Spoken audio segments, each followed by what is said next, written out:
I had been working at my company for 8 years, slowly climbing the ladder, hoping for that one big promotion that would change everything.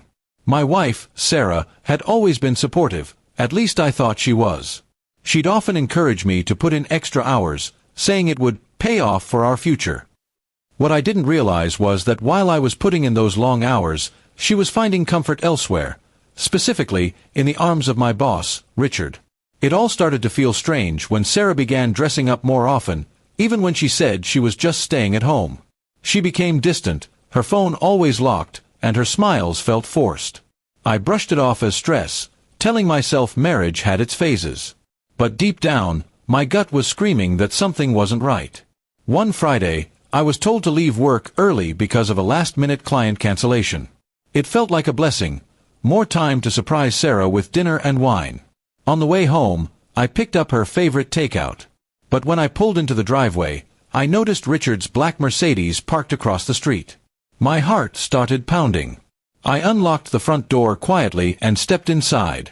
The sounds from upstairs confirmed my worst fear: laughter, low voices, and then the unmistakable creak of our bed. My hands went cold. I walked up the stairs, each step heavier than the last. When I opened the door, there they were, Sarah and Richard, tangled in the sheets. The shock on Richard's face was immediate, but Sarah? She just sat up, wrapped the blanket around herself, and with the coldest tone I'd ever heard, said, "You should leave." No apology, no shame, just an order to get out of my own house. That was the moment something in me snapped. I didn't scream or argue. Instead, I calmly set the takeout bag down on the nightstand, pulled out my phone, and started recording them.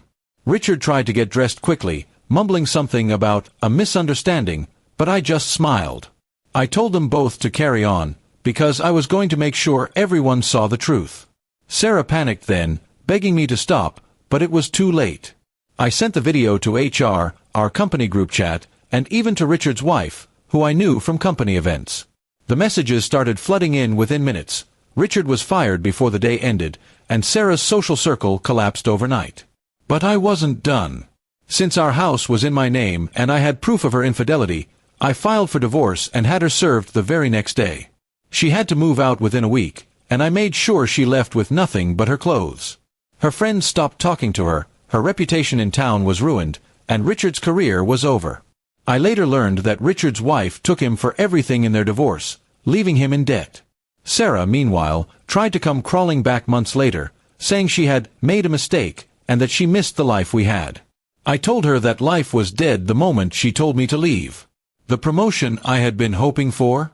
I still got it, ironically, because Richard was gone.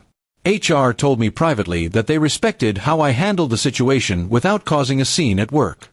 My income doubled, and I moved into a nicer place. Sarah, on the other hand, ended up working a low-paying job just to cover her rent.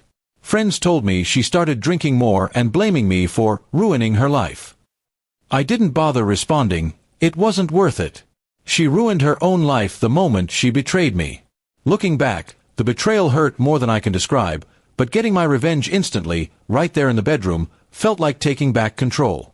She expected me to walk away in shame, but instead, I turned her smugness into her downfall.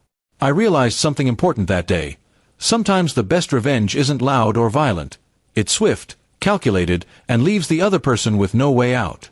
That's exactly what I gave both of them. Now, whenever I think about that night, I don't feel pain anymore. I feel relief. Because the moment she told me to leave, she handed me the power to destroy the lies they'd built. And I used it without hesitation. The funny thing, I never even got to eat that takeout. But in the end, the satisfaction of what I did was far more filling.